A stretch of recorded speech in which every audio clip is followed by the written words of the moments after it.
how as how an individual fits into a society, and what are the roles of the individual and the society that they play that are common to live in a society, and what is the system of relationship in a society. We will also study about a new concept called socialization. So as we know that our human life is the most distinctive feature of our human life is our social character. So we know that human beings interact with each other, right? In order to survive, in order to live, a man always lives in a society. And sometimes a man has to depend on the society for his survival as well. An individual in itself is not an entity, right? So when it comes to an individual and it comes to a man or a woman, and when they have to live in a society, so they depend they depend on each other, they depend on the society for their survival. So it is very necessary for a man to live in a society, with people, with nature as well. So we'll study about how an human society is evolved, and there are some theories that are given to understand the evolution of humans, to understand the evolution of society linked with humans, and how individuals are linked with the society. So there are certain theories that are given by uh, many renowned sociologists. So now we'll trying to understand the evolution of human society. So as we know, society is a complex system of relationship. In my class, I told you about the definition of society and explained you what a society is. Can anyone tell me in one line what is a society? Very sim In very simple words, we understood what a society is. Come on, be fast. Hidayatullah, what do you understand by A web of society? Society, Yes, relationships. Shab. society is the gathering of people living together. Yes, yes, Khairullah. Yes, Shabnam. Yes, Shabnam. A web of relationships called society. Right. Web of relationships, social interaction, relationship amongst each other is a society.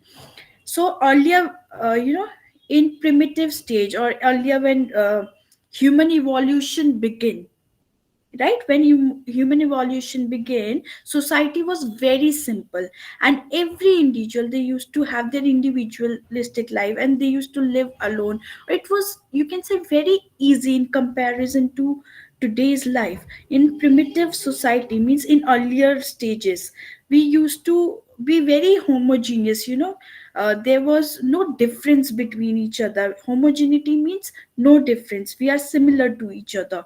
So there used to be homogeneity. We were, however, we were not able to organize our social life, but uh, the life was much less, much simpler than it is today. Today we can say it is a very complex way of living. The social relationships are heterogeneous, different, they are different in nature. Earlier used to be very common. We used, when the evolution of human began, we used to live in forest. We used to have fruits. We used to rely on uh, coals, or used to rely on woods to prepare our foods. But now there are complexities. Even when we talk about complexity, it is not in just way of living, it is also in a way of our social relationships, our our you know interactions. Those have become very complex in today's life. So it is very heterogeneous in nature. In today's, heterogeneous means different, and earlier it used to be very homogeneous. However, they use means in primitive age, when were when we used to arrange the level of our social life, they used to be not that organized. But in today's age, you can say our social life is more organized. However, it is very complex. it is very simple to understand that when it comes to the, when you talk to your parents and you ask them how your life used to be, so they'll say, we used to have simple mobile phones, there were no smartphones, there were no internet connectivity, so relationships used to be on the basis of neighborhood culture, or there used to be a neighborhood culture where people can talk to each other, interact each other, and they used to discuss their things. But now it has become, as as the time has advanced, we can see, the society has taken the shape of very complex network, right? So there was an evolution theory. This is very a very important theory when it comes to uh, understanding the society and organisms. The evolution theory was given by Herbert Spencer. Who gave the evolution theory? Herbert Spencer, right? Herbert Spencer was one of the pioneer sociologists who had introduced this theory into sociology. Herbert Spencer, who had formulated the organic analogy about the society, he was of the opinion that the society also passes through various phases of development exactly the way an organism did. So, you'll see a butterfly, you'll see the various stages how a cocoon becomes a butterfly. So, as an organism takes birth, as and it goes through various stages and develop itself into a huge organism, same in that same way, even our society has an organic analogy. Even our society passes through various phases of life, right? Like phases, if I talk about phases of life of an human, when a human is born, then you know he or she becomes an adolescent, then an adult, then he or she enters into the later stages. So Herbert Spencer was of the view that same as an organism is born, and it same as an organism passes through various stages of development, even the human also has various stages of development. Okay, so this means that in terms of Herbert Spencer, when it comes to Herbert Spencer, he tried to connect the various phases of an human, or the evolution of human, through organic or through organisms, which is called organic analogy, right?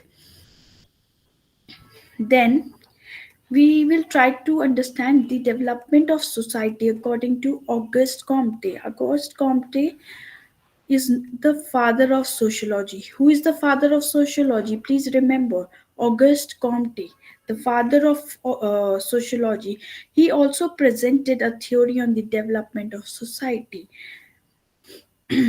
So, what was the view of Auguste Comte when it comes to evolution of society? He divided his view on three laws. He said human three there were three laws that he gave. First was theological state, this first law. Second was metaphysical state, the second law, and third was the positive or the scientific state. So in he explains the human mind into various stages and how the society has evolved through stages. So he gave these three stages. First was theological. He said that in this phase, human mind seeks to understand the essential nature of beings, the first and the final cause, the origin and purpose of all effects, in short, the absolute knowledge. In this stage, he said that human mind in this stage tries to understand why he exists, what is the cause of his existence, what is the purpose of his origin. So in this stage he tried to understand the purpose and the cause and the origin of our society, of our human being, of our nature. Then he came to metaphysical stage. He said that mind supposes abstract forces and personified abstraction instead of supernatural beings inherent in all beings and capable of producing all phenomena. So in this stage he also tries to bring that there was, instead of the supernatural things, there are real and abstract things that are capable of doing certain phenomena. Like for example, in theological state there used to be certain things that people used to believe in, like in any supernatural powers or god. But then he said no, other than the supernatural power, there is a state where this state in metaphysical state the human beings have started developing new ways of living. Like they started preparing their food, they started having electricity, they started having water supplies in a more well stated manner. But in a theological state, human beings used to live in forest, in they used to have a very simple life. Now then came the positive stage. In the final stage the mind gives up vain search absolute notion, the origin and destination of the universe. So this stage, the positive or the scientific, as the word says scientific, that means it applies the study of laws. So you can say research started taking place in this stage, experiment started taking place in this stage. So when it comes to Auguste Comte, he said there were three stages. First was theological, where we tried to understand the origin and the purpose of humans, about the purpose of human minds. Very basic stage, where we started living in forest and we started hunting, we started knowing how an human evolution can be uh, can be improved.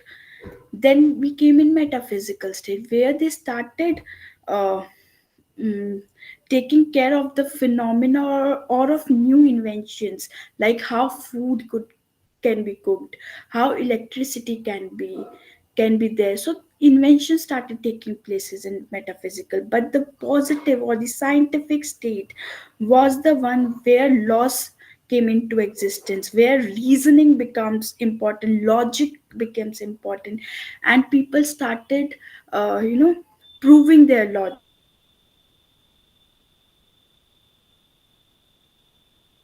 started the law. So through these stages the society has developed, has evolved, the human minds have evolved through these stages according to Auguste Comte. So when it comes to Herbert Spencer, he talked about the evolution of humans with an example of organism, right? In simple words. And Auguste Comte talked about the evolution of humans and society in these three stages. Now, Aristotle was another famous inventor, and Aristotle said man by nature is social animal. This is a very important uh, phrase. Aristotle says that man is by nature an animal, a social animals. Like human beings are animals who live in societies. However, human beings are not the only creatures who lives in society. They say don't think that only humans are there to live. Even animals are there, birds are there, there are other creatures that are there with us, like birds, monkeys, apes, and other countless creatures. It's not just human beings who are living in this society. But mere life in a group does not mean that these animals have a society among them. It doesn't mean that a man and animals and birds are living together, that means they have a society among them, right? So say, but man is by nature a social animal, means man is a human being, or man is a being or an individual who is socially there, who is all there in terms of you know every geography or area. Man is always available, or a human is always there. But these animals doesn't have a society. So to differentiate between the animal society and the human society, it is necessary to define society. and social relationships. So Aristotle was of the view that even when man is by nature a social animal, means social means who is available everywhere and anywhere, but there is a distinction that is there is a difference that is there between a human being and a social animal, between a human being and an animal. And what is that difference is that society exists when it comes to humans. We have a society, human society, they do have a society and they do have social relationships, and that is what differentiates between animal society and human society. Then McLever and Page, they defined society, as we discussed, web of social relationships. In simple, we have discussed about this in earlier classes in detail. Then generally, if we see, there are two approaches while defining society and the relationship present in the society.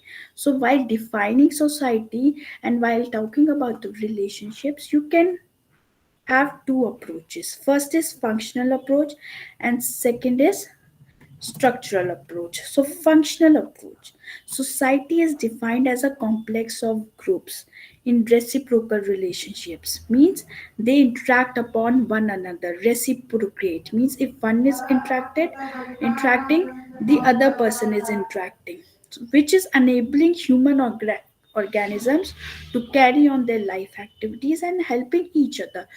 When it comes to functional approach in defining society, it states that society is kind of a group where people reciprocate. Reciprocate means they interact with each other, right? And they carry on the life activities with each other, right? The second was structural approach. In structural approach, society is the total social heritage of folkways, modes, and institution. In structural approach, they say that society is in itself an institution. It is kind of habits, it is kind of emotions, it is kind of ideals, the motivations that we give each other. In other way, in other words, this society could be divided into social relationships which are closely related to one another. Then certain characteristics of society has been given. First is society involves likeness, that is mutual recognition. Can anyone tell me how society includes mutual belonging?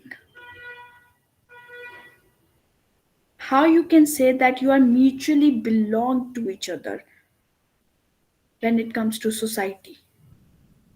Please, anyone would like to answer? It's a very easy answer, please. Because Yes, Kerula. the benefits of Kerula, people are Kerula, your mic is very disturbing and we cannot hear you properly. Please mute your mobile. Kerula. Do you hear me? Yes, now I can hear you, Kerula. Because Please go it's ahead. the benefits of the people are share it with each other. In what ways do we share things with each other? Uh, What type of things are there? because we living in the society and our benefits are Hmm. shared with each other.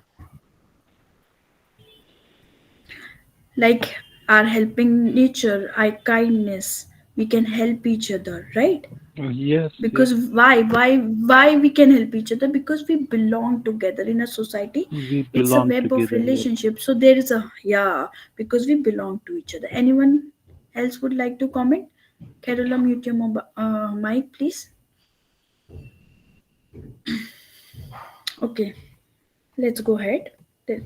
Firstly, please let me know, have you understood the definition of society according to Auguste Comte, Herbert Spencer, and Aristotle?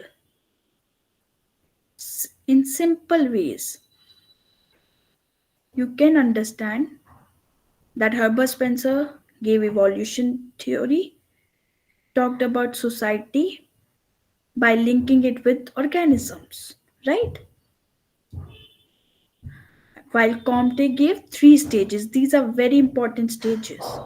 I will tell you about these stages. I will give you notes on these stages in brief, in very simple language.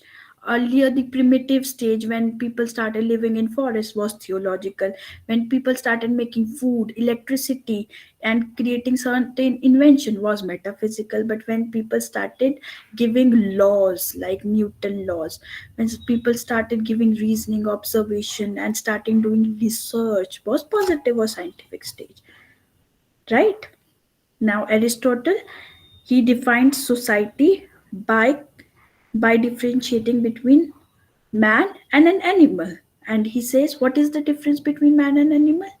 That man or an human, they have society and social relationship. That's the difference.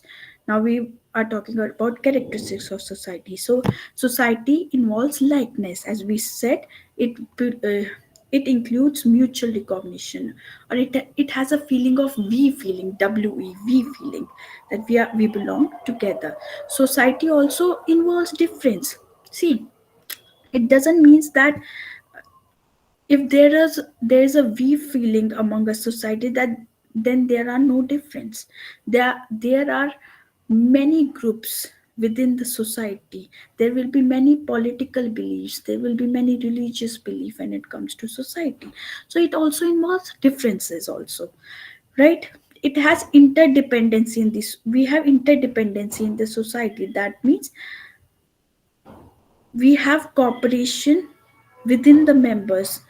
One person depend on other person, or people living in a society depends on each other. Like if there is a fault in electricity, or if there is your roads are broken, then obvious, for sure, one individual, it will not only impact one individual, right? It will impact the whole society.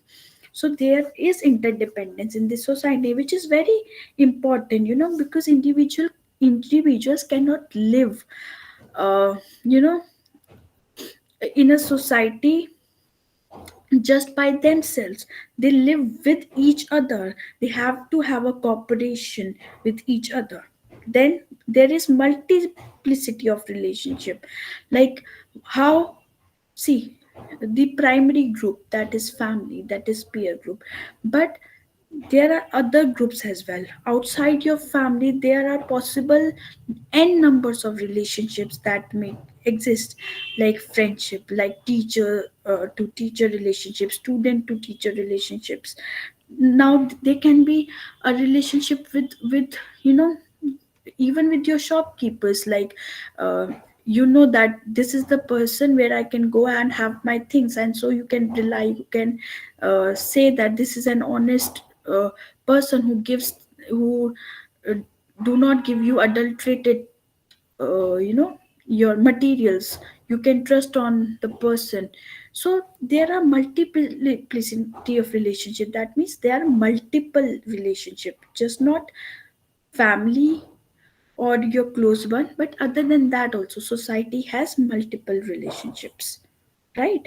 Then when it comes to individual and the society, so here we are uh, talking about the link or the difference between an individual, or the role of individual in the society. So society consists of individuals who are social by nature. For of course, when you talk about web of relationships, when you talk about society, an individual plays a very important role. Hence, the individual and society are interdependent. The relationship between them is not one sided, it is both sided. So, for an society to progress, an individual needs to have a good mindset, and an individual needs to be educated. But if an individual is not educated, the society will not progress. So, they are interdependent to each other. Like, right? Then human beings are social by nature. As Aristotle said, that man is a social animal by nature and he cannot afford to live alone.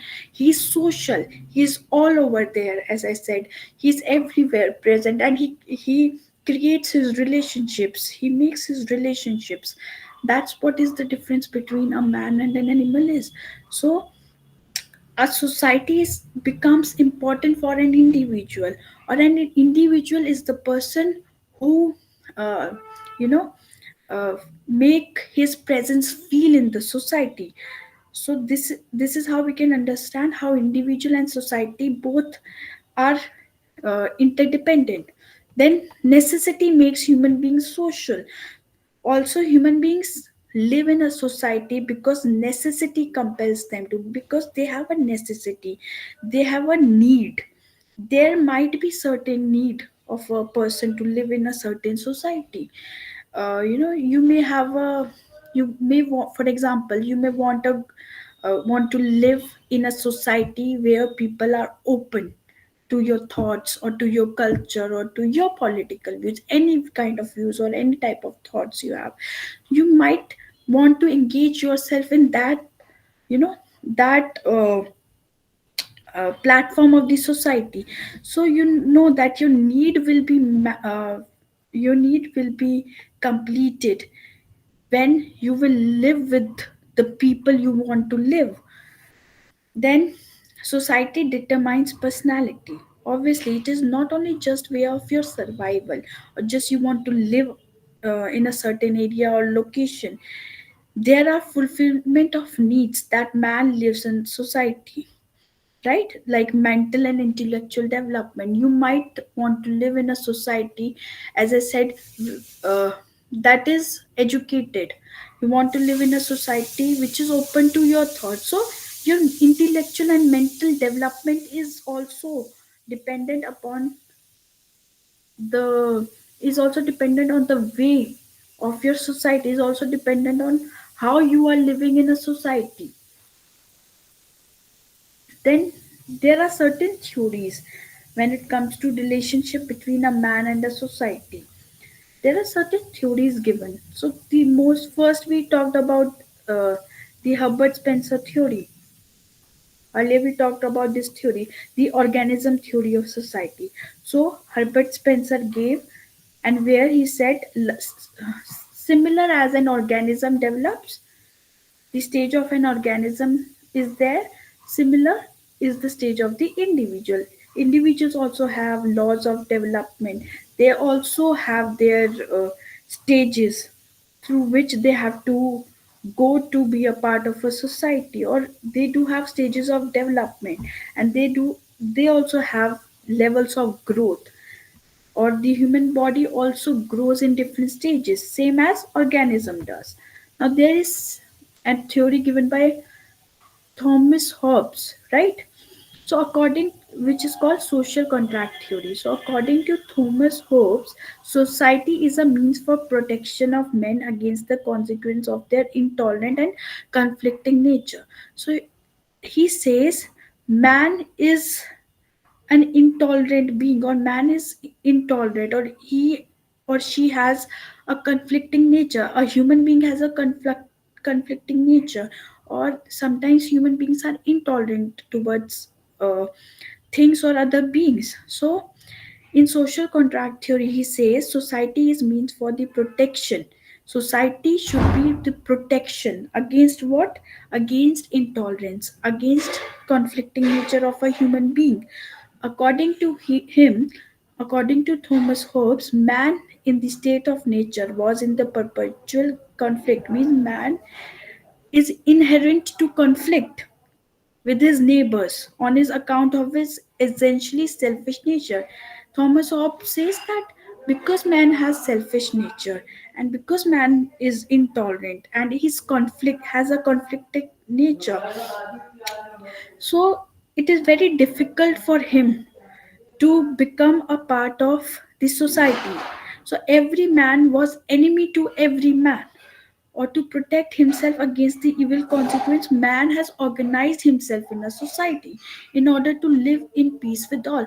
There were many criticism about this theory, that how can Thomas Hobbes says that a man has an intolerant nature, or a man has conflicting nature, but this was what his theory was about, that man is uh, you know conflicting, man is intolerant, and that is why society plays an important role, where they can be organized, a man can organize themselves by living in a society, right? Now there was this second process, last you can say, yes, the unit will end by explaining the process of socialization. So what a socialization is? It is the process by which an individual learns to conform to social norms. So when you live uh, in a society, you definitely have certain laws, or you have certain norms, or you have certain way of living in your society or in a community. So socialization is that process where you as an individual, you learn to have certain social norms, you learn and you abide by certain laws.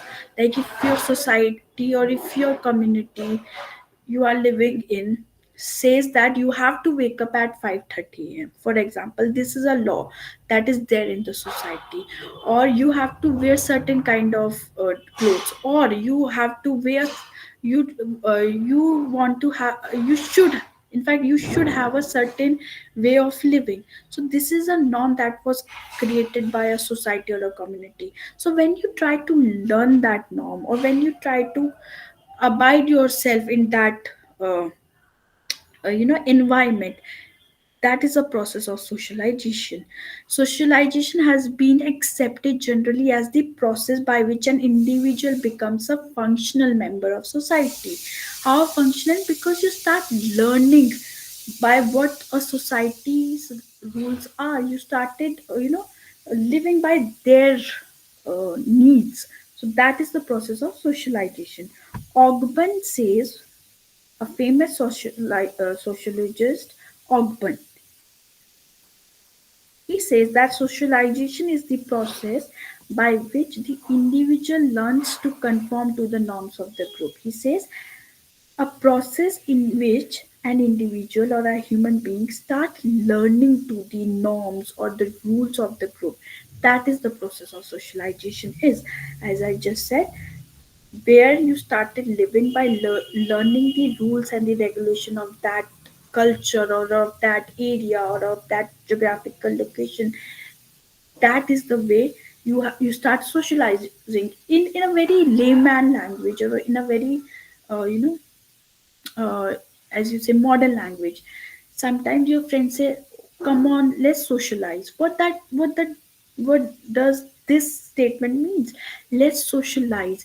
Or you have should go out, you should you know hang out, we should hang out together, or we should start making new friends, and we should start socializing.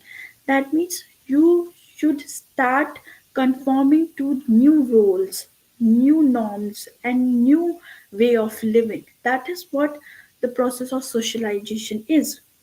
So I'm trying to explain in a very normal language, right? So Ogben says, when an individual start learning to the norms of the group, that is what a socialization is. So there are types of socialization, right? First is primary. It is the most basic when it comes to focus, when it comes to basic needs, and when it comes to the needs which are very important. That is when you say that your socialization is primary. It takes place in the very early years of life. As I said, basic. So it takes place where in the early years of life, like of an newborn individual. So there might be certain socialization process a newborn has to learn. Now here comes the role of my learners. Please tell me how a newborn, please listen to my question carefully. How the life of a newborn individual is called primary socialization. How you think that the newborn has a socialization which is very basic. And how will he try to learn that social process? Come on, anyone? How will a newborn try to understand the norms of a society?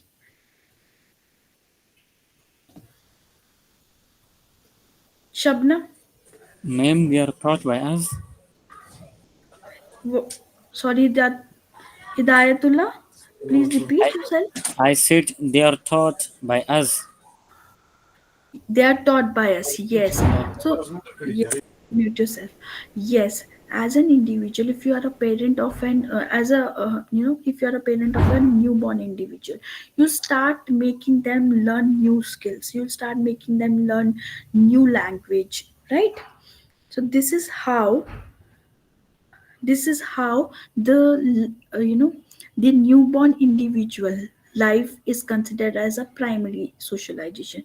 So when it comes to primary socialization, it occurs at your early years of life, like of a newborn individual. Then is anticipatory socialization. Anticipatory means there has to be some kind of anticipation.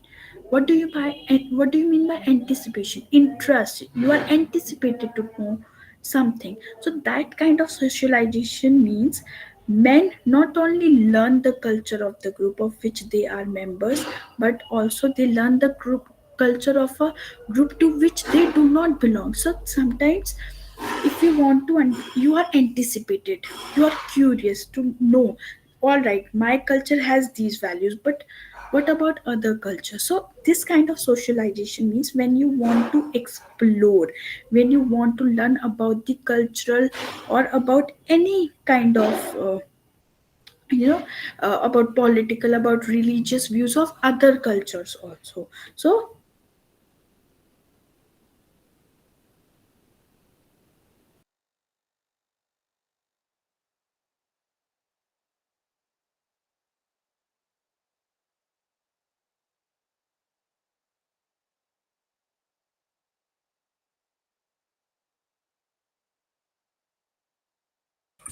Ma'am, connections was lost.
I'm so sorry, my connection got lost.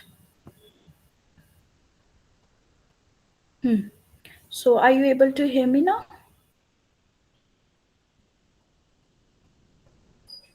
Yes, ma'am. Okay. Sorry for the inconvenience. Now, let me see if the recording is still on process. Yes, it is. Okay.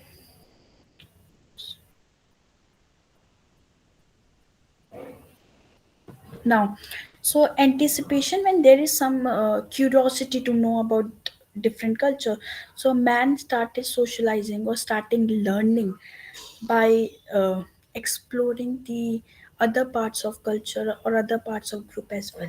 Then there is development socialization, right? Development socialization, this kind of learning is based on achievement of primary socialization. So when in your early years of life you have achieved some roles or you have achieved some status, then you starting taking those skills and knowledge to your adult progresses. For example, if you have attained a skill of having good habits in your early stages, good waking up habits in your early stages, so you will acquire that skill from your primary stage, primary socialization, and then you will implement on your development socialization as an adult, right?